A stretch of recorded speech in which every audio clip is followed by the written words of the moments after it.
Hello, ladies and gentlemen. Welcome back to another episode here on European Confessions. The following story that you're going to be listening to, it was sent to me by one of our dear sister. This is the translation of that message that he sent to me. The translation reads like this. Hello, Brother Nashi, how are you? Can you please post my own story as hidden identity? When I was still in high school, that was when I fell pregnant. I used to date a lot of guys that were older than I was until I started dating this other guy who was a taxi driver. This guy, I knew that he had a wife, but because my parents, they were very poor, and this guy each and every night, he will bring me bread and some food items. And my parents, even though they knew that I was dating a man who was married, but they kept on encouraging me to date that man because of the money that he was giving to me. It then happened that I fell pregnant for him. After I had fallen pregnant for him, this guy, even though he was telling me that he wanted me to become his second wife, but it was just a lie. This is what he did to me.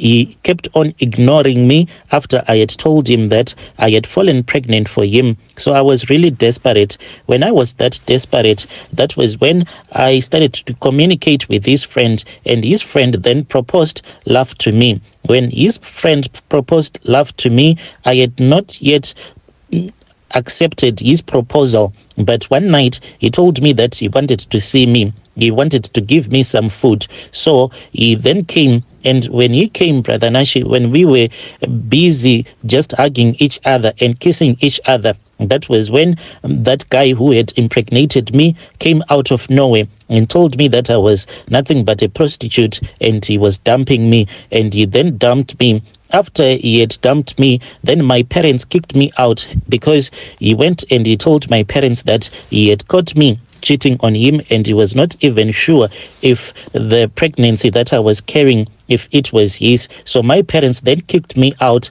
and I then went and I started staying with my friend. But I went to the avenues where I looked for her, and then she said, it is fine, we can stay together. So we stayed together, Brother Nashi, with my friend until I gave birth. And after I had given birth, we stayed for almost 9 months. That was when she started to complain because I did not have any regular income. I was just going around working as a maid, but doing some piece jobs. When she complained, that was when she took me to the streets, and I started working with her in the streets, prostituting myself. And this is how if I started prostituting myself, even though my daughter was still very young. This is what I used to do.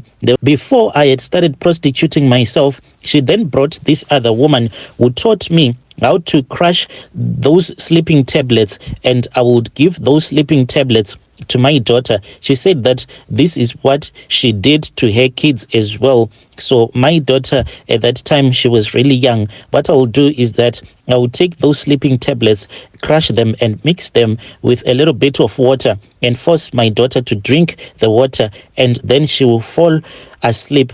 I will go out at around 7 p.m. and I will come back somewhere around 11 to 12 a.m. and my daughter will be fast asleep. And I was making good money. Me and my friend, we were staying at a very nice place until one day when I came back alone, I was feeling depressed because it is not easy every day to sleep with different men. So I was really depressed. When I came back and I found my daughter, she was playing with herself, and I felt like I hated her a lot, as if she was the one who had brought all of this on me. And I was drunk and I thought of killing her. So I took a blanket and I covered her with that big blanket. I then took 2 big pillows and I placed those 2 big pillows on top of her, and I went outside and I waited for almost 30 minutes. After 30 minutes, I then said, I think that now she is dead.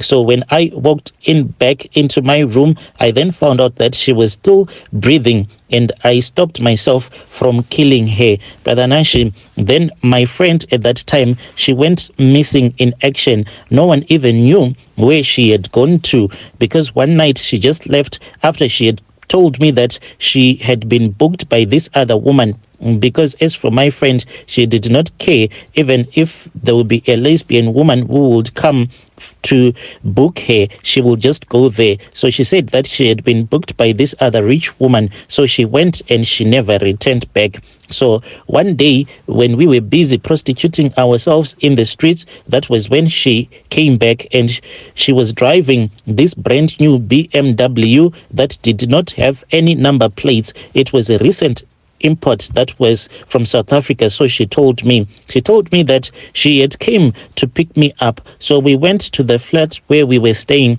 and when I wanted to collect all of our belongings, and she said that she told me that she had more than enough at the place where she was now staying, so I was supposed to leave everything. So we did not carry anything, and we then went and we started staying at her mysterious friend's house, which was in Brook. Before we had bought our own place, we stayed there until my daughter was about 3 years. So there was this other day when I had been booked by this other guy. We were supposed to meet in town, then he will take me to the lodge. But unfortunately, when I was in town, he told me that his wife had called him, so he was driving back to his house. I then returned back, and my friend thought that I was busy with my client. And when I returned back, I never called her. I just went straight to her room. To my surprise, when I went into her room, I then found out that there was a big python that was on top of her. She was lying in bed, totally naked, and that snake was busy making love to her. I screamed because of what I saw, and she then told me that she had joined an occultic club. This was after she had been booked by that rich lesbian lady. She told me that she had been flown to South Africa,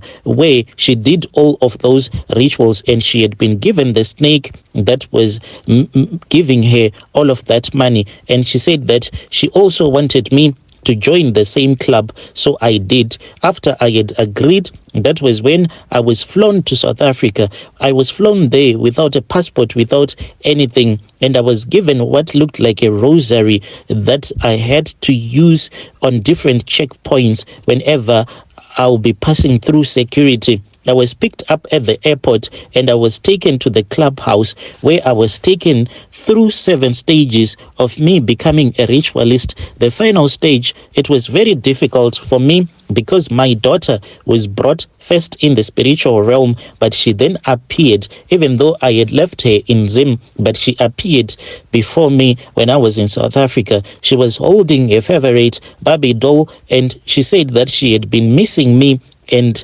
Auntie, my friend, had told her that I had died. So this was done so as to make her so scared, so as to harvest her energy that all kids produce when they are nervous. So at that time, when she said that Auntie had told her that I had passed away, I was then told that I had to make her to relax. So I then took her to the living room, and I said, "What do you want to watch?" Like always, she said that she wanted to watch SpongeBob because that was what she enjoyed watching. And when she had relaxed, that was when I started shouting her. This went on throughout the night. She will relax, then I will scream at her so as to confuse her. And I was then given a signal that she was spiritually drained, and I dragged her to the altar room where there were senior women that were waiting for me. I was then given an empty big water glass after she had been made to sleep on top of this other big altar, and I was told to fill up that glass with her blood. And I recently saw a video of people doing a challenge pretending to break their necks, and I want to say that it is just demonic. It saddens me, for that was the same demonic act that I did on my daughter. I broke her neck, and blood came out of her nostrils and filled that big water glass with blood, and she then disappeared, and we all drank, but I vomited because human blood does not taste nice. I was then taken to a dealership after the rituals were done, and I was told to choose the car of my dreams. I then chose the Toyota GD6, which I don't use at all the times because I have since managed to purchase more vehicles. I only use this car when we are going out for our rituals. So this car was brought to Zim from South Africa as if it was a gift from one company to another and was later changed to my name.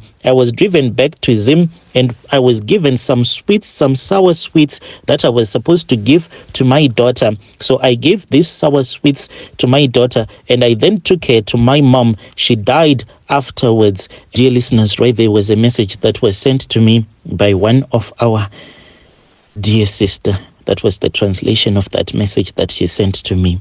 Strange things indeed, they do happen in this world.